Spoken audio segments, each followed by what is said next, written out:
This is Big Tasty Sports. A glorious Thanksgiving week has passed us by. It was glorious because it had a lot of football. That doesn't mean it was glorious in every way. Yanni, with Thanksgiving week behind us, how are you feeling? I am feeling good, man. I am a little bit bummed about my squad, but outside of that, it was a good Thanksgiving. It turned out after a slow start. There were some good games yesterday, and I actually think we're recording this before Monday night. I think your Vikings and Bears game might be good, so I'm feeling all right overall. I think it could be good and exciting as well. I hope they pull it out, but I'm ready to be disappointed. So we'll see. Yeah, I will say, man, that start with the Lions on Thursday was killer for me. I had a couple different bets in on the Lions, though I did have the David Montgomery anytime touchdown, so that eased my pain just a little bit with the teasers losing and all that kind of stuff. You kind of called it, though. I mean, I know you had said you thought the favorites would win, but you also said one of the favorites always goes down on Thanksgiving, and you were right. Yeah, and unfortunately, the way that I lined up my bets on Thanksgiving, when you look at actually 2 out of the 3 games I had pegged pretty closely. Unfortunately, that Lions game I did not, and I was loaded up more on the Lions game. So, despite the fact that you're feeling like, I got 2 out of the 3 pretty well dialed in, it ended up being a not profitable day. So unfortunate, but those things happen, and a little surprising, I think, but again, it's the NFL. Anything can happen. Yeah. Absolutely. That happens every week. So, all right. Well, we're going to jump into some games here, see what we can find for week 13. I mean, we're coming down closer and closer to the end of the season, so we got to make the most of it, and we're going to try to do that tonight. As always, please do like the video, subscribe, comment, and let us know your favorite bet, and make sure you're following at Yanni_bet and at the Bet Crushers. All right, we're going to start out with the Thursday night game, Yanni. This could be a good one, potentially. The Seahawks are going to Dallas, where most teams have gone to get destroyed this year, and the line is reflecting it. Anywhere between 8.5 and 9.5 point favorites, the Cowboys are right now, with an over-under of 46.5. Is this another blowout by the Cowboys? Seahawks coming off, or they're in a rough stretch here, man. Or is this team able to rally and make this a game? They have enough that they could make this a game. And let me just say before we kind of dive into this here, games like this are why you really want to try to use a lot of these look ahead lines. Dallas was -7 going in, which was obviously a perfect teaser leg for them. And you could bet the -7. And I always like to put that reminder out there, because when you look at it now, if it's more of a 9, which is what I'm showing here, in most spots here, there may still be some 8.5 that you could tease down to 2.5. But, obviously I feel a lot less comfortable betting on Dallas -9 than I do -7 or teasing them down to -1. As far as the game itself goes, though, I will say this, and we talked about it before the Thanksgiving game. I think you had mentioned, hey, Dallas, Washington could be a division, maybe a trip up here. And I said, if they were playing in Washington, I could see that happening. But I said, in Dallas, I don't think it's going to happen. And I think we have the same scenario here, where I think we've seen enough of a pattern with Dallas at home, and the matchup is pretty good for them. Their defense can get after Geno Smith, and that could end up being a bad thing. So unless they're able to really get off to a good start, maybe hit some deep balls and kind of back Dallas off, this could get out of hand just like some of those other games did. Now, I think Seattle's probably a little better team, better coach than Washington, so chances are they'll keep this a little more competitive. But you're going on a short week there against a team that's a buzzsaw, and they're a little bit like the Dolphins in the sense that when they play teams that aren't as good as them, it's like they know it, and they can just come out there and just kind of beat them down. So I think, for me, obviously it's a stale number at this point at 9, so you have to kind of make that personal decision what you like or don't like here. But I'll be honest, I don't think this game ends up being close. I think that this is another one of those where Dallas rolls. They win by 20 plus points. And I mean, I think, we've talked about it. We talked about it, I think, last week with Dallas at home, even a potential alt line here. Could this be a 16.5 that you would want to bet? That's a lot against what I consider quality team in Seattle. Not a great team, but a quality team. But again, I just have a feeling that this is one where Dallas is going to get up and roll. And I just don't know that Seattle on either side of the ball has enough that they can really overcome what's probably going to hit them here. The only thing I can come up with for why I would take the Seahawks is the old sell high, buy low. The Seahawks didn't look good last week, haven't looked good for a couple weeks. Dallas has been so dominant at home. The NFL, we know that these teams aren't usually separated by as much as maybe we think. They're all professional athletes. Not that there aren't big differences, because there are. And so that's the only way I could talk myself into a Seahawks bet here, is just, people are going to want to be all over the Cowboys because they've looked so great. But two things stick out to me if I'm actually going to think about betting this game, which I did get half a unit in on that -7, which was good. But I wish I had bet more. I did not. So, but if you go look, and I mean, you referenced this, but the Cowboys at home, I think their closest game this year at home was a 20-point win. Right. I mean, they are just absolutely destroying people. The second thing, which you mentioned also, so I don't need to belabor it, Geno Smith is not good against pressure, and he's going to get pressure all day against the Cowboys here.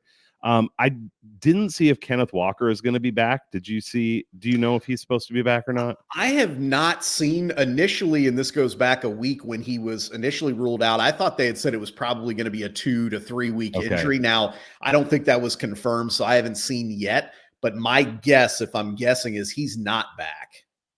Well, and we're on a short week too, so that makes right. it harder for him, right? Right. Yeah. So I definitely, although I guess for both of these teams, they played on Thursday, so I guess it's not a short week for them. Technically, they got a week in between games. Yeah, I like the Cowboys here, and maybe it'll look stupid, but this is one of those things where you also kind of get the train that you just ride until it runs out. And right now, I feel like Dallas at home is just the train you ride until it runs out. 100% agree. And I do agree, like, yes, 8.5, 9.5, whatever is a lot, but I think the alt line's in play too. Like I said, they haven't won a game by less than 20 points at home. And hey, if this is the one that ends up not being it, so be it. But they're just on a roll. The other thing I'll throw in, without having too much else to add, this is maybe crazy ride the train bet too, but Deron Bland getting a pick six almost every week. I actually bet him to get a pick at plus 650 last week, which was like better odds than half the other defensive backs out there. So I thought it was a crazy line, so I took it. I saw other people posting they had him to get a pick six at like plus 3,000 or something. So you can't expect it every week, but I do think Geno's going to be under pressure. Yeah. To think that he throws a pick or two here is really not crazy. So that's another one I'd look at when the lines come out. Yeah, no doubt. I'm sure the over half of an interception will be juiced pretty heavily, but it almost seems impossible unless he leaves the game with an injury that he doesn't throw a pick in this game. Yeah. Which is possible too, right? Sure. All right. I don't have anything else on that game. Anything else for you? I think we got it. We got it. That's all there is to say about that one. All right, let's move on. Man, this is a game that 4 weeks ago we probably wouldn't have thought would be too interesting, but now it has playoff implications, and that is Denver going to Houston, where Houston is -3.5, and the total is 46.5. Obviously, Denver has it rolling right now, and Houston, I mean, they lost to Jacksonville, but it was a close competitive game. I am super grateful for the sake of my futures that Jacksonville won that game. I feel much better about that today than I would have otherwise. No but doubt. Man, Houston still showed up and balled out. Like, I don't think you can fault this team too much for losing a tough divisional game against a team that they had beaten once already this year. So this is actually a game with two teams that are playing pretty good football right now, Yanni. Do you see an edge on one side or the other? I haven't been able to find one yet. I mean, this spread feels about where I would have had it. I think we're essentially saying these teams are pretty even. Houston might be a tick better. Obviously, they have a mild home field advantage here. I do think, I worry a little bit about Denver. I think they're certainly better equipped to play at home than they are on the road. So I do worry a little bit about that for Denver. I don't know if it's enough that would scare me off of them because I think the hook is big in this game. I mean, It's big, yeah. yeah, it doesn't feel like a game where one or the other are going to blow each other out. I mean, essentially, you've got a Houston offense that is just playing really well, a Denver defense that is actually playing really well since giving up the 70 burger there. And then, you kind of flip it there and it's like, okay, the Denver offense is doing just enough. The Houston defense is doing just enough. So it kind of feels, at least at first glance, and again, I haven't had enough time to fully dive into it here, but it feels like this is about right. So I'm not sure where the angle is here yet. I can tell you normally, and I think we talked about this a couple weeks ago, you could look at these Houston team total overs because of the way their offense is moving the ball. But the way Denver's defense is playing right now, I don't know if that's the best decision. Like, this seems like one of those weird ones that could end up 16-13, to me here. So it does have a fairly high over under. I mean, it's at 46.5, which, again, when you look at the way Houston's playing offense, it's kind of hard to want to go under, especially at home. I mean, could they put up 35 points? Yeah.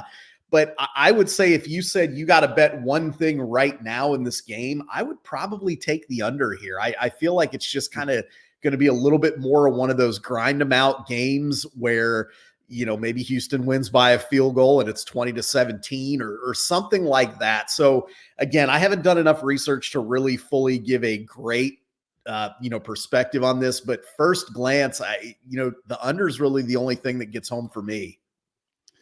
All right. Well, that's enough to get me out of the over because when I first looked at this, the thing that I liked the most was the over, partly because of what you said, but actually I think Denver's offense has been playing relatively well also, and so I can see this being a game that goes back and forth, but I don't feel super strongly about it. And when you go back and look at the game logs for these teams and the production that they're putting up, I do think Houston is getting more yards than they are points many times. So you see these outputs for CJ Stroud that are, 300 and whatever yards passing almost every game. And it makes you feel like they're probably scoring 35 points a game, but they're not. Right. And so, good point. Yeah. So I think even to myself, it's like, hey, you're probably getting suckered into feeling over a little bit just because of the yards that are being put up. In terms of an edge here, like you said, I think it's hard to find one. I am going to bring up turnovers here, though, and I try not to do it on every game, but this is one where I think it's applicable when you think about the run that teams are on, the role that turnovers have played, and obviously when a defense is getting takeaways, more power to them. That's a big part of how they help their team win. So I'm not saying it always comes back to zero, but things do tend to regress toward the mean a little bit. And these teams don't get on those runs forever, except for Dallas last year. But Denver, on their 5-game winning streak now, has won the turnover battle in every game, and generally it hasn't been close. So their turnover differential was +1 five games ago, but then 4-3-3-2. Yeah. Just historically, again, team agnostic, when you win the turnover battle by 2, you have like an 83% chance to win a game. When it's 3, it's 92%. So Denver's defense with the takeaways is putting them in a position where they'd have to F it up pretty big time not to win, basically. That is a great call. And I think I was actually going to point out something, I'm going to say similar but different. And that is when you look at Denver's offense, they're getting it done, but it's not like they're explosive. It's not like they're lighting up. It's like things are falling into place. They're converting key third downs. Like you said, they're not turning the ball over. And you wonder at some point, where does that, and I don't want to call it luck, because like you said, with turnovers, it's not just luck. It's also about how well you're taking the ball away and playing. But you wonder how long can that be sustained? And it's funny that you bring that up with the turnovers, because I was kind of looking at their offense in that similar light where I'm like, okay, at some point, Cortland Sutton's not going to make a great catch on third down. At some point, Russell Wilson's not going to elude that, pressure, and he's going to get sacked, whatever it is. And maybe it's what you said. Maybe it's the opposite where, okay, at some point, the defense isn't going to get the offense the ball in the +50, 3 times in a game or whatever it is. Right. No, I think it's a great point. Yeah. And on the other side of this game, too, you look at Houston's run here recently, and they're 3-2 in their last 5.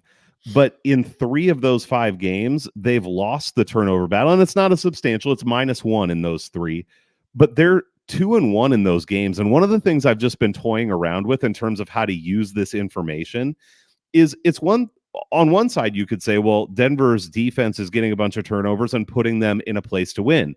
And you'd be right. However, it also, when they're playing close games with that big of a turnover differential, it also indicates that they need that in order to win.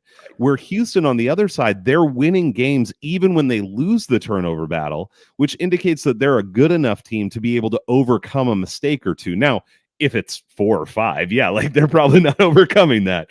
And so I think in this game, and being in Houston, it actually makes me feel like the 3.5 is right, because when we first started talking, I'm like, man, three makes sense to me here. It feels like it should be 3, but after all the stuff we're talking about, it's like 3.5 is probably right. I think it had to be, and I think the reason being is if that number were 2.5 or even 3, I think the public pounces on Houston at that, just because again, there's a little bit of that, oh, they're high flying and not buying into Denver. So I think they had to make that line 3.5, and I don't think it will get to 3. Now that being said, as we talk about it, it's like, oh man, maybe Houston can cover that 3.5, but that hook scares me though. Like I just have a feeling that, I just have a feeling that there's probably better spots to pick than banking on more than a field goal win from this Houston team. But one thing that's got to be driving Sean Payton a little bit crazy is this Houston team plays the way that Sean Payton used to coach in New Orleans, which is they like to throw the ball deep. They like to move the ball up and down the field. They take chances. And in Denver, it's like the opposite. It's like he's got to play. And I give Peyton credit because I think he's playing to his team's strengths, probably not the way he wants to draw it up, but he's putting Russell Wilson in a position to not make mistakes and, to give his team a chance to win. And it's working. So I think you got to give Sean Payton a lot of credit for that, but it's got to be driving him crazy because to me, this is like the style that Houston plays is what Sean Payton wants to play. And, he's just not able to with the way his quarterback and his team is constructed right now. Well, this should be an interesting one. Looking through all this stuff, Yanni, I'm going to have to give some more thought to the under as well, because I think the point that's come up here that's interesting to me is if Denver's defense can't put their offense in plus situations, are they going to be able to kind of like slowly, methodically move down the field? And like, yes, probably some they will be able to, but with a total of 46.5, you're talking about them doing that to put up probably at least like 20-ish points. And that seems a little less certain to me that they'll be able to do that. So yeah, one thing on the total there too, and we know that totals have been different this year, so it's not quite like a typical season, but chances are this will tick up to 47 because again, I think the public's looking and saying, "Oh, Houston, they scored their offense," and this will probably tick up to 47. And in total land, that's obviously a fairly key number. So I think if you do want to bet this under, I have not bet it yet, and I don't know if I will, but if I do, I'll probably wait and see if it at least hits 47 there. Yep. All right. Well, let's move on from Denver and Houston and go to a game that got to see if either one of these teams can kind of get right now. And that is Detroit going to New Orleans. Detroit is now -4. The look ahead was -2.5, which also I took for I got to stop taking these for half a unit because I did the same thing with that one. So, but -4 now, 45.5 on this game. Obviously, this line moved after New Orleans just laid another egg as they do and lost to the Falcons. Is Detroit on a different tier? Do they pull it together? I mean, we've talked before previous weeks about how we keep waiting for New Orleans to have that game where they live up to their potential, and week after week they don't. I have a hard time knowing what to do with a game like this. What do you think, Yanni? Again, very similar in the line to Houston here. And I think that they had to set this above 3 because I think the public pounces on Detroit if it's 3. So obviously you're at 4, which makes a pretty big difference. I don't know. I think that yes, Detroit is on a different tier, and I think they win this game. I think they find a way to win this game. My concern here is, can they cover that 4? to me, this again has that feel of, does Detroit find a way to win a close game here? Do they win by a field goal in what is a relatively tough environment to play against a decent opponent? I think for me, the thing that scares me off of Detroit a little bit here, let me back up. I'm not touching the Saints with this because at this point, they're too, like you said, I mean, you're waiting for it to happen and it just doesn't happen. So I can't really get behind the Saints here. Normally you'd say, the Saints team's decent, getting 4 points at home. Maybe I'd look at that. I'm not going to. So for me, it's like, okay, do you look at Detroit? But I can't here just because I think this is going to be a close game. And I'll tell you that the main reason why is this Detroit defense that started the season playing really well has struggled a bit of late. And, you start looking there and it's like early in the year, they were playing well. They had a couple injuries, but they were still playing well. So it's like, oh, wow, maybe this is just a really good group. And I think we're seeing that they're much more average. They're not a great defense. They're very average. They can struggle sometimes getting after the quarterback. Secondary is not great. So that's kind of why I don't really trust them here laying a number like 4. It's like you could easily get backdoored in this game, or, we've seen the Lions get off to some sluggish starts, and then it's like they wait until the third or fourth quarter to start putting it together there. So if that's the case, do they come back and win by a field goal? So I really don't have a lot of trust in either of these teams. The Saints, I don't think they are going to get it figured out this year. I really don't. I think that they are who they are, which is a mediocre team that, yeah, they can be competitive. They're not horrible. They're not going to get blown off the field. They're, whatever. But they've had a lot of injuries there as well on both sides of the ball with that team, which doesn't help. And at the end of the day, I just think you got Derek Carr, who's just kind of not – he's just not it there. You know what I mean? It's like, and even last week he threw for 300 yards. So it's like, oh, okay, Carr had a pretty decent game. But if you watched it, he really didn't look that great. He and Olave had a nice connection going early in that game, but he really didn't look that great. And then again, that defense now has some injuries, not quite as good. Offensive line has injuries. I'm talking in circles, spending way too much time talking about the Saints here. Bottom line for me is this is a very interesting game, but I find no edge whatsoever in trying to bet this personally. I'm trying to figure out, Yanni. I hate to bet something because I'm afraid of missing the turn, but I still believe in Detroit some. I think what you said about their defense, my confidence has been a little shaken in terms of, like, I didn't have them as, I like them to get to the Super Bowl, but I thought that they could have a chance in these games because their defense was good and their offense was good. And right now that defense, the lack of pressure against Chicago was just unbelievable. So I'm not feeling good about the defense. However, the Saints offense can hardly do anything. Chris Olave went out with a concussion now too. So I would imagine they'll probably, he's not declared out yet, but usually those concussions, you're out for a game most of the time. Yep. So I don't respect the Saints offense really at all. And so if they're not going to be able to exploit the defense, then the other thing that I have to think about is I feel like Jared Goff is just in a funk right now. Yeah. He threw 3 interceptions 2 weeks ago. He lost 3 fumbles against Chicago. So he was, not singly responsible. We talked about the defense, but he had a big part in the loss of both of those games. But I think Jared Goff is better than that. And I don't think Jared Goff is a world beater, but like after 2 bad weeks where he turns the ball over a lot, and honestly, some of his throws just looked terrible. Even when he didn't turn it over, he just looked really off. But I feel like Brock Purdy looked that way a little bit before the 49ers bye. And I just wonder if these quarterbacks go through that sometimes. And you look back over Goff's time in Detroit, he's been really accurate. He's been really consistent. He's been one of those guys that's like a good enough quarterback to get a good team wins because he does enough to make their offense go. And I think that's more who he is than what he's shown these last 2 weeks. But the question is the funk over? Or do we have a couple more weeks of maybe Jared Goff making some mistakes and putting the defense in a bad spot? So you can tell from what I'm saying. Like I said, I bet the -2.5. Under 3, I would like it. At 4, I kind of like it still. I just don't know if I like it enough to say that I would bet it. But I think that if Detroit puts together a average to slightly above average performance for them, I do think they win this game by a touchdown. They just seem a little down right now, and I'm not sure if this is where it ticks up or not.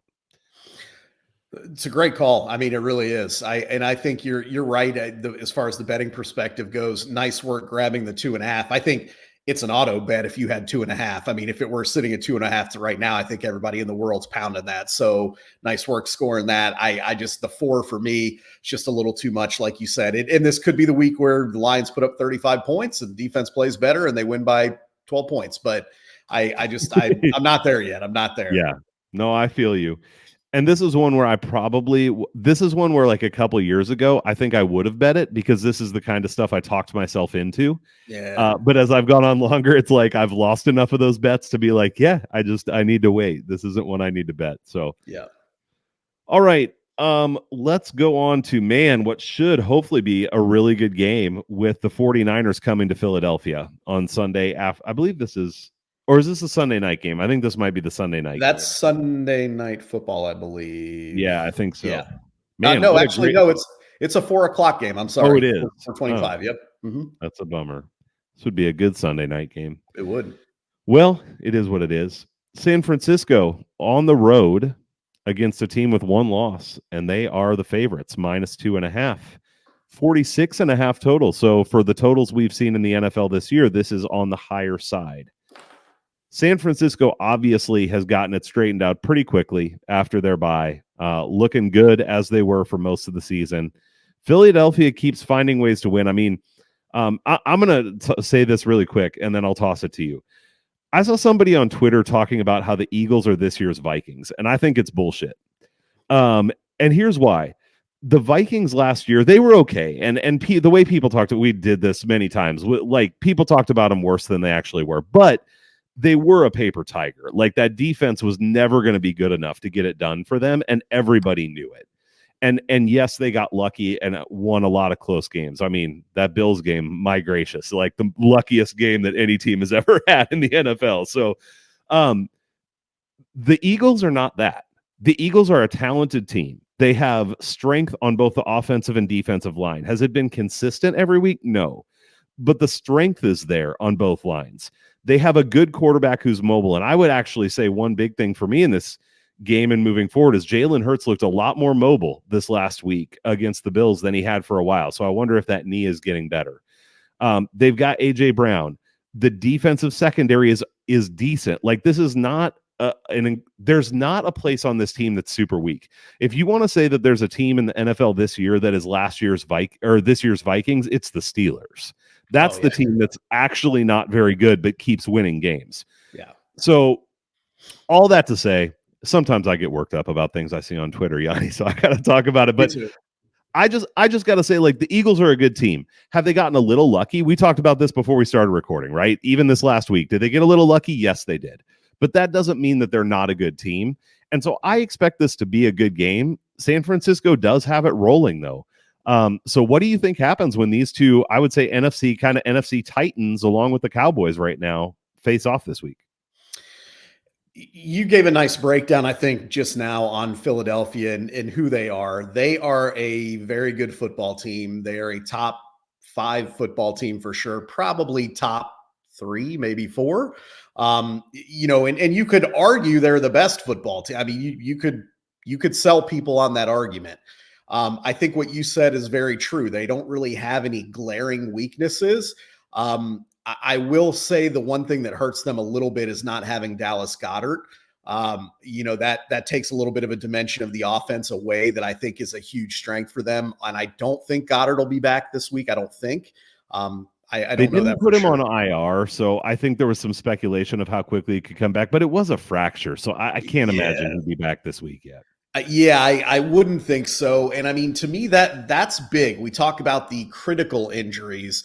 The other one that we have to really watch in this game is Lane Johnson. He was kind of a late scratch for them against the Bills, and it showed up a little bit. I mean, they struggled a little bit on that side of the offensive line. And I mean, again, you hear me say it all the time. You're taking the number 1 right tackle in the league you cannot replace that and keep moving. You just can't.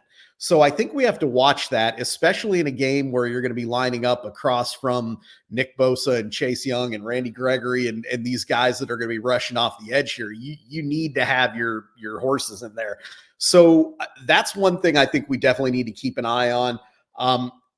But here's kind of my overall take here, and I'll be honest with you. I think the Eagles are good. I think the 49ers beat them pretty good here, to be honest with you. I think that obviously you can still get San Francisco for under a field goal. This opened closer to a pick 'em, on the look ahead there. So I know in my case, I got San Francisco money line pretty early on this one, but you can still get them under 3. And I have a feeling that number is going to climb to 3 because I think the public is going to probably buy into that a little bit. And it's kind of one of those things where you want teams that are peaking at the right time, that are healthy at the right time. And that seems to be what we're getting with San Francisco. You mentioned kind of that little spurt they had there where Brock Purdy didn't look great. Obviously, we know they had a few pretty key injuries during that time. Well, now these guys are healthy. Brock Purdy looks better. And that Eagles defense just does not look good. And, like you said, they don't have glaring weaknesses, but they're a little thin at linebacker now.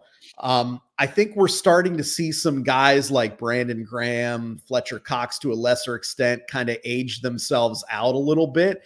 They're still capable players, but they're not every down dominating, players like Fletcher Cox was 5 years ago. And, they've done a nice job replacing the interior of that defensive line, but then you kind of start looking at that linebacker position. It's a little bit, and I think you could even say the same maybe with Darius Slay and James Bradbury in the secondary, both still good players, both still playing good football, but not elite. When Slay was at his prime, he was, I think, an elite corner. Bradbury had a couple of elite seasons. I think those guys are just okay now. So for me, San Francisco is coming in. They heard a lot of crap last year from everybody about how, they lost that game to the Eagles. We all know that they played without a quarterback. It was not a fair whatever. I think they've been waiting for this opportunity here. And I really think that they're going to win in certainly 2 of the 3 phases. I don't know about special teams, but in offense and defense, they're going to win. Special teams is a little less of an important phase these days, although Jake Elliott making a 60-yard field goal is certainly important. That was something. But I also think they're going to get out coached in this game, and that'll happen when you're playing San Francisco. I mean, that's going to happen to most teams. But I think that a lot of those things that the Eagles have relied on to get to the record that they have are going to be a little bit exposed here. But like you said, that's not because they're a fraud. That's not because they're not a good team. That's not because they don't have a chance to go to the Super Bowl. I think this is just a bad spot for them, sandwiched in between Dallas and, trying to secure the division and all that here. I think San Francisco's rolling. I think they're going to throw the ball on this Eagles defense. I think they're going to move the ball fine. And I just think that San Francisco defense, they've got enough athleticism to really kind of rein in Jalen Hurts. And I don't know if Hurts, without the ability to run, if they can rein him in, I don't know that he can beat them strictly as a drop back passer. So, I could be wrong. This Eagles team keeps proving people wrong week after week, and they just keep winning. And, they find ways to win, and I give them credit for that. But I think this is a bad spot for them. I think San Francisco wins. And to be honest, I think they dominate this game. I don't know that it's even close, to be honest with you. It's a mic drop right there. I don't have too much else to say. I honestly don't feel like I have a great feel for this game. A couple factors that I'll just throw out. I haven't bet this game, and I don't think I will, because I don't feel as confident as you are, though I definitely can see that scenario playing out. Number one is how motivated are the Eagles for this game? And this is the kind of crap that I don't think you can cap very well. All of it is guessing. Right. But that doesn't mean that it doesn't matter. And what you brought up about this being a sandwich game where they go play the Cowboys next week, and that's a really big game. Because if they lose this one and the Cowboys win, I believe that the Cowboys and Eagles will only be 1 game apart. So then they lose to the Cowboys in Dallas, and the division is tied. And then Philadelphia's schedule gets pretty easy the last 3 weeks, so they'll not be in terrible shape still.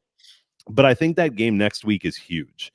And even though San Francisco is, the top contender along with the Eagles in the NFC, I can see them kind of looking past this game a little bit and just going like, you know what? I mean, win or lose this one, great. Like next week is the big one. They got their win against the Chiefs. And so I'm not going to ever bet a game based on that, but I think that could play into the San Francisco side. The other thing, and I just said I won't bring this up too much, but here I go again. San Francisco coming out of the bye won the turnover battle by 4-2-1 the last 3 weeks. I mean, again, it's turnovers that are doing it. And the Eagles in this wins over expectation based on turnovers are the best team in the league for me this year. They're the team that's won the most compared to what they should win based on how they've done in turnover differential. Their turnover differential is not great. It's -2 on the season. They're losing that battle almost every week and still winning the game. So that's just one other factor. I think San Francisco absolutely does have it rolling. All their weapons are healthy too, which I think is a big deal. We've talked about that before, how it gets very hard to play the 49ers when all 4 of their really good weapons are healthy, and that's what they've got right now. That defensive line is one hell of a defensive line in San Francisco. Adding Chase Young now too. I mean, that's a great front unit, and I think that will make things tough for Jalen Hurts. So I don't know. I mean, I like the 49ers to win this game, I suppose, but to me, this is a good one, and we'll sit back and see how it goes. Last thing I'll say, though, is if Philadelphia is like kind of worn out and looking ahead to next week, San Francisco is good enough to destroy them if they don't show up, for sure. Yeah, I mean, realistically, you can sum it up this way. San Francisco has a little bit more to play for here. I mean, they really do. It's a little more important to them when you look at potential seeding, potential tiebreakers. And, like you said, they're not necessarily coming off of that emotional, long draining win, and they're healthier and, and they have all those things working in their favor. And I just think overall, they're a little bit better team to begin with when healthy, which they are. So, I think you just kind of put all that together here. I could be wrong. Like I said, Philly has been proving people wrong all year. I just think this is the spot where they're not going to win every single game. And I know they lost they're already. not. But yeah, they're not going to win every single one. And I just feel like you said, with Dallas on the horizon here, this could be one. And I don't know, would it even play into a factor of a guy like a Lane Johnson, where would they say, maybe we give him an extra week to stay for Dallas? Maybe, Fletcher Cox, he left the game, I think, with a groin injury there. I mean, do they give those guys a little extra time and say, you know what, we'll kind of throw up our hands against San Fran here, whatever. I mean, obviously they're not going to come out and do that, but you know what I mean? And I think that's, like you said, you can't necessarily handicap that, but you can talk about it. And I think there's something there. So, that's where I'm at. But to me, it's literally when you weigh all of those like many factors that we just threw out there, to me, advantage San Francisco across the board. And yes, they're all minor factors, but all of a sudden 4 or 5 minor factors become a major factor to me. And that's kind of where I think San Francisco gets this done. And, I feel pretty confident in it. If you said there's 2 scenarios, one is Philadelphia's had some tough games. They've been in dogfights almost every week. They've got Dallas coming up next week in a really important divisional game. And so they don't show up and they get steamrolled. Or the other one is they show up, they put on their best performance. They know it's a tough game. I think the first scenario is 75%, and the second one is 25%. I totally agree with you. I totally agree. My problem in betting it is that I don't think the second scenario is off the table. That's my problem. No, again, I think, like you said, this isn't the Pittsburgh Steelers we're talking about. I mean, right. This is a very good football team, with veteran players that's playing well. So yeah, that scenario is absolutely not off the table. And look, if Philly comes out and wins this game, I have no problem saying, hey, I was wrong. I read it the other way. It didn't go that way. And I would not be like blown away shocked if that happened. I will be a little surprised, but I wouldn't be blown away shocked by that. And I don't think anybody, I mean, they're 10-1, right? Right. I mean, is anybody going to be shocked or 11? Or are they 10-1 or 11-1? 10-1. Whatever. No, 10-1, 11. They've lost one game, whatever it is. Yeah. So, I mean, at the end of the day, nobody's going to be that shocked if Philadelphia wins a home game. But I just, right. Yeah, I mean, I don't know. I just think that right now, to me, I think San Francisco is on another level than every other team in the league right now. I think they're in their own tier. And I think as long as they're healthy, they're going to stay in that tier. Well said. All right, one more I'm going to pull here, and then we'll just talk about anything else that you like from a betting perspective or whatever. And that's the is it Sunday night or Monday night? I think it's Sunday night. Kansas Sunday City night. at Green Bay. And this one is of a little bit of interest because number one, there's some interest here in terms of playoff implications. Kansas City needs to keep winning to maintain the number one seed in the AFC. Also, Kansas City has not been blowing anybody away this year. They had a nice comeback against the Raiders, but I don't think any of us think the Raiders are anything amazing with Aiden O'Connell either. So yeah, they came back against the Raiders. Green Bay, on the other hand, just went in and you and I and some JJ and others were messaging. Jordan Love looked better.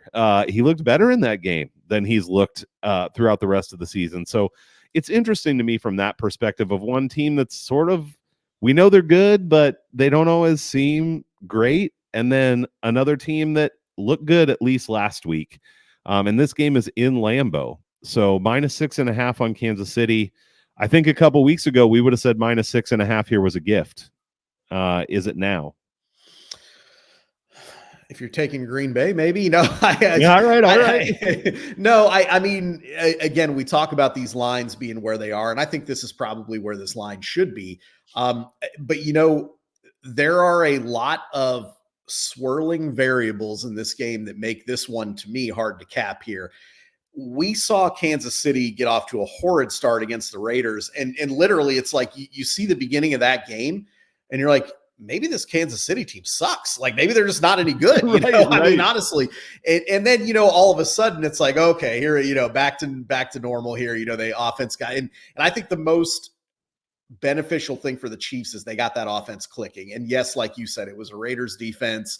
You don't want to get too excited. They've put up a ton of points on the Raiders over the last 3-4 years. So you don't want to get too excited, but how nervous would you be if you were a Chiefs fan and they hadn't put up those points on the Raiders? You'd be like, what are we doing here? So yeah. I think that's got to give them a little bit. And I don't think a team with Kelsey and Mahomes and Reed, they're never going to be lacking confidence. But I think that definitely gives them a little boosted confidence, just knowing, hey, we still got it. Like, whatever. We're not questioning ourselves. We can still go out here and put points up. On the road in Lambeau, not an easy spot. Primetime game. I mean, weather could be a little bit of an issue there. I don't know, but that's not an easy spot. I think the other variable here is what you said, and that's Jordan Love on the Green Bay side. Is it starting to click for him? He's certainly looked a lot better the last couple weeks. I mean, he started the season looking rough. Now all of a sudden he looks pretty poised and he looks like he's playing well. Are we going to see some up and down? Is it a roller coaster ride for the rest of the year with him? Or is he maybe turning the corner and he's figuring this game out and he's getting more confident and his receivers are getting more work and whatever. So that to me makes this game really, really, really hard to bet. Now, to me, the obvious go-to in a situation like that is the teaser leg. You get Kansas City at -0.5 point and say, it's the Chiefs. They're playing Jordan Love. They should win this game. But I don't love it. I really don't. Like, I think that there is a chance that Green Bay could win this game. And I think it's a reasonable chance. So for me, there's just too much on both teams there. Too much of, okay, did Kansas City really get the offense clicking? Or did they just do a couple good things against the Raiders? Is Jordan Love really a good quarterback, or did he just have a couple good games, against mediocre teams, whatever, So anyways, unfortunately, I have very little to add in terms of an angle, an edge, anything that I like in this game. I can't, even on the total, there's nothing I can really look at and say, oh, you should definitely go over or under. There's just not a lot there for me. I think it's it could be, this is no lie, it could be the most intriguing game of the weekend, other than maybe Houston and Denver. I think this is a really intriguing game because I'm curious to see what we're going to get from Jordan Love and what we're going to get from the Kansas City Chiefs.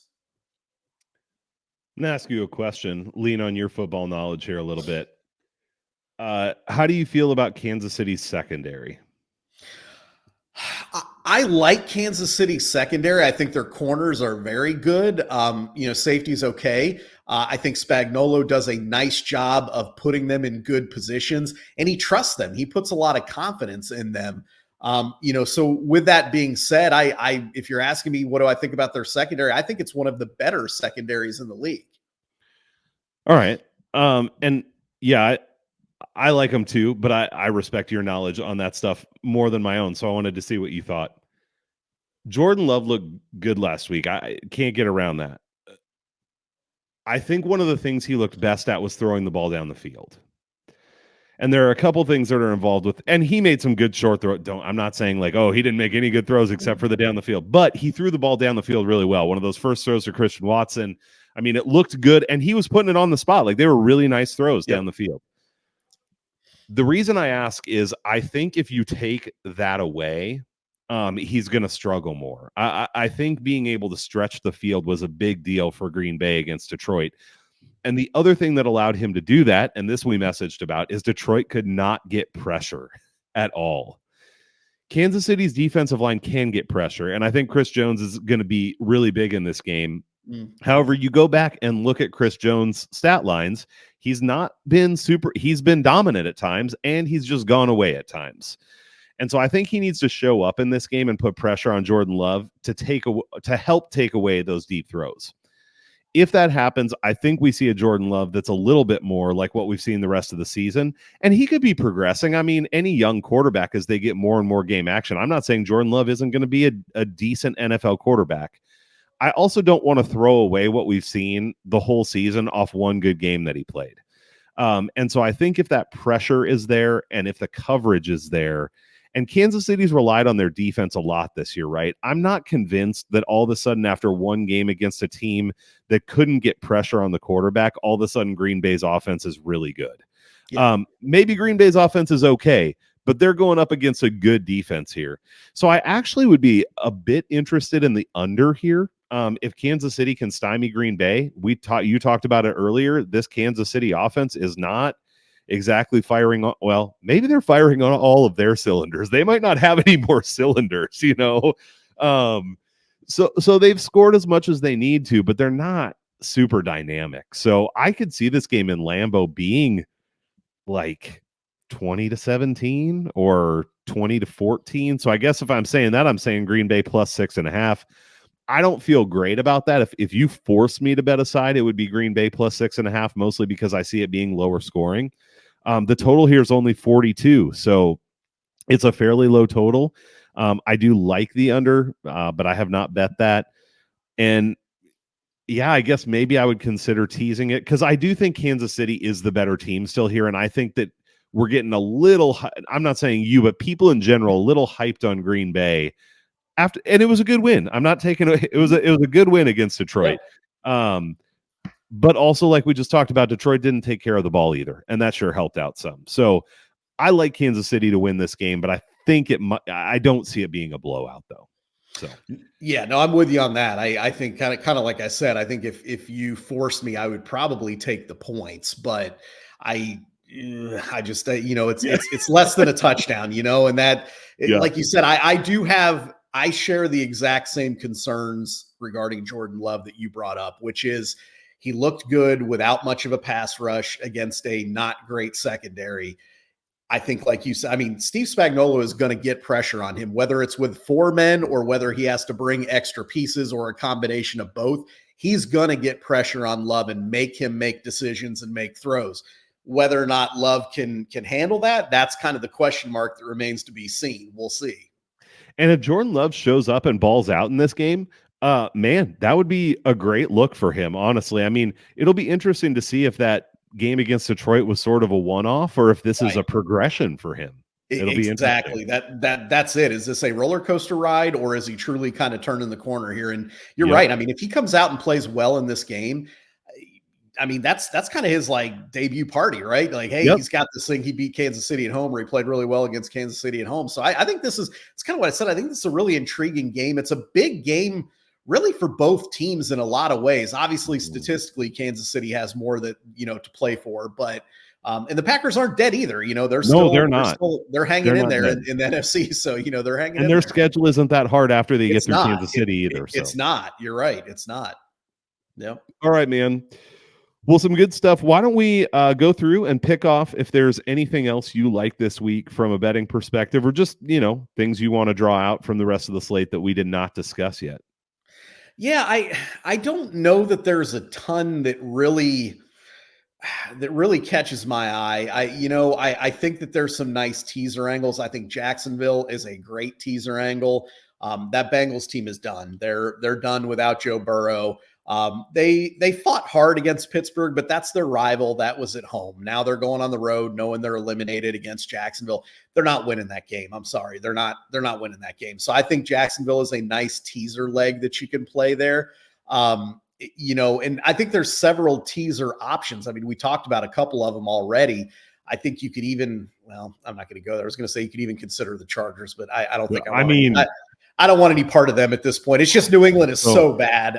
It was like, who would you less want a part of, the Chargers or the Patriots? That's it. I mean, like right now, New England's as bad as any team we've seen in a while. But I mean, so bad. Yeah, they can't obviously get anything going there. I think an interesting game is that we need to see how it plays out, but the Rams -4.5 at home against Cleveland. We got to check the injury report. Cleveland has injuries galore. We don't know who's even going to be playing quarterback for them this week. We don't know if Myles Garrett's in. We don't know if Amari Cooper's in. If they have substantial injuries, and I'm talking guys like Myles Garrett, Amari Cooper, I'm taking the Rams here. And it's not because I think the Rams are some kind of great juggernaut. They played well this last week.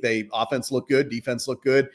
I don't think they're a juggernaut, but I've kind of been on the fade Cleveland on the road, bandwagon here. Their defense at home is metrically better than anyone we've ever seen. On the road, it's not. And I mean, they got handled pretty easily by Denver this last week. I won't say easily, but they got handled by Denver this week. So I think when you look at that here, if they're missing key guys like Amari Cooper and Myles Garrett here, I'm probably leaning on the Rams here, or at the very least, I'm looking at a Rams team total that will probably not be that high and expecting them to go over against that Cleveland defense, especially if Myles Garrett isn't playing. So that's just a few. Other than that, I don't have a whole lot, that greatly piques my interest beyond what we talked about. The only other one that I will bring up that I think it feels a little trappy to me, but Indianapolis going to Tennessee it's an important AFC South game. Indy needs to win, obviously, to keep pace if they want to keep their playoff hopes going. And you look at it and say, okay, division on the road, is Indy really that great? Tennessee's pretty good against the run, which is kind of what Indy wants to do. But to me, this game should be more than a field goal. Tennessee is not good right now. So do I love it? No. And I don't know yet that I'm going to bet it, but I think I bring it up more because I'm curious to hear your thoughts on that game. First of all, in Cleveland, in their current situation, they're the Jets. Yeah. Like decent defense, but their offense is trash. And we'll see what happens with their quarterback situation. And you're right, away from home, man, they're actually giving up a lot of points. So just to say, I like that call on the Rams team total too, because I think everybody has in their head that Cleveland, and they do have a good defense, but to your point, if there are injuries and just on the road, it has not been the same. And that offense isn't good enough just to say the Rams are going to get lots of chances to have the ball on offense. So they're going to get lots of chances to score. So I thought that was a good call. Yeah, Indy, man. So I had a few games written down here, and that's one of them that I wrote down. Under a field goal. I mean, this is where you just play the tape of it's the NFL, it's division. Neither team is that good, but Tennessee is really not good. Right. And being in Indiana, I watch all of the Colts games pretty much, and honestly, they look pretty good. They've got a really good running game with Jonathan Taylor and Zach Moss, and I know that the defensive line, if there's a strength of Tennessee's defense, that's it. But their pass game has looked good too. Pittman and Downs look really good. If the reason that game was close last week is because Gardner Minshew couldn't take care of the ball. Yeah. They had it rolling at the beginning of that game, and if he hadn't turned the ball over, they were getting ready to go down and go up by 17. I mean, they had it rolling. So I'm with you right now. I feel like the Colts are a better team than the Titans, and under a field goal seems a little crazy. And also, these are the kind of games Tennessee wins by one, by 3 at the end or something. Yeah. It's a tough one, but just matchup wise, I think it should be like how good these teams are. I would think it should be 3.5. I was going to say 3.5 or 4, right? Yeah, Yep. yeah. That's Yep. kind of the way I see it too. Totally. Two other ones I'm going to point out just real quick. I don't know that I'll get to bet in this one, but I just have to say, anyone getting 5.5 points against Pittsburgh, I mean, I know it's the Cardinals, and I know that they got blown out by the Rams last week, but I mean, they have Kyler Murray back, and the Steelers still have Kenny Pickett, and Matt Canada's gone, but they still can't score. So I don't know if they can beat anybody by 5.5. Maybe. But any thoughts on that one? Is that No, it's funny because my first thought was exactly that. I'm like, Pittsburgh should not be laying 5.5 to anybody.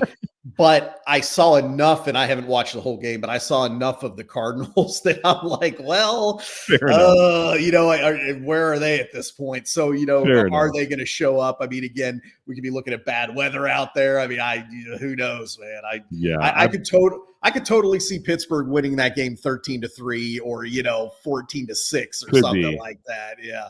I will say that's another one where it's like if you said, you have to bet it. I think I'd take the points if I had. I would 100% take the points there. I just don't think it's kind of like we were saying with the Chargers and Patriots. Like, I don't know if Arizona's. Do you really want to bet on the Cardinals though? Yeah, exactly. Yeah. The other one I like here, and this is going back to something that was a money train earlier in the season, is Miami and Miami's team total over. I mean, we got to watch the weather here because this is in Washington, and so that's worth paying attention to as we get closer. But Washington's defense is not good. Washington plays with pace, so I mean, I didn't write down what the total is here. 50. Yeah, that's high. It's high, but I could see it, man. Like Washington's offense, Sam Howell gets sacked a lot, but they also throw the ball a lot, and I could see them being able to score some points here. But I think Miami gets back on track. They've shown all year when they play bad defenses, well, except against the Raiders, I guess. But I'm just willing to give them a one-off and think that they get back on track here as long as the weather's okay. And I'd be potentially looking at that team total over or willing to lay the 9.5 because they were hitting that most weeks against bad teams. Yeah, and this, to me, the only thing I will say is, to me, the Dolphins are a little bit like what we talked about with the Cowboys. If they were at home and they were laying 12.5 here, I would lay the 12.5 with Miami in a heartbeat because I think they would blow them the heck out. Are they going to go to that weather in Washington and blow them out? Probably, but maybe not. It's kind of like that Dallas thing, same type situation here. So I do worry a little bit on the road, but I think you're right. As long as the weather looks decent there, it's not monsooning or whatever, I think that there's no reason to not continue to try to go to that over 30.5 or whatever that number is going to be for Miami in this game, and continue to try to go to that well, because other than, like you said, other than that little Raiders, whatever there, they get there. And it's like, it's crazy. Some of those games when they get there, like they end up with 32 points, they could have had 50, it's like, so it's like, it's not even like, even when they just barely get there, they really should have gotten there by 3 touchdowns. So I think that's a good call to look at there. But I do think, to your point, you got to check the weather there, because I don't know, obviously any high flying offense, weather could slow them down. But Tua definitely is not a cold weather type of quarterback. I mean, that's not his thing, true. So I think, but again, I mean, if it's 40 degrees, I think that's fine. As long as it's not sleeting and the wind isn't 20 miles an hour and whatever. I mean, I think absolutely you could play their over here. Yeah, I mean, it's something to watch. Obviously, forecasts change, but I thought I'd just pull it up here quick. And right now it says Sunday is 53 and rainy. So I mean, that's depending upon what the rain looks like. I mean, 53 and if it's not windy. More. Yeah. And the wind is obviously huge, especially not knocking him, but we know Tua's strength is not his arm. So, wind is not, he's not our Justin Herbert that's going to cut through that wind. So exactly. Yeah. Last thing I'll throw out, just because we were talking about things that we've gone to, I just looked it up, and only on DraftKings, and I would shop around. San Francisco over 23.5 is -130 right now. Over 24.5 is -102. I think it's just another one of those things, almost like I said about Dallas at home. I'm just going to go there until it doesn't work. Yep. I kind of feel the same way about San Francisco's team totals. Absolutely. It's going to go there till it doesn't work. So. Absolutely. Agree with you 100%. All right. Well, we've had some good bets in there. Good conversation, man. Thanks for jumping on. As always, fun to talk through the slate with you. Yeah, appreciate it. Hopefully by the time you have this posted, your bikes will be coming off a win here. Good luck tonight. I can only hope. I appreciate it. I'll see you. All right, take care.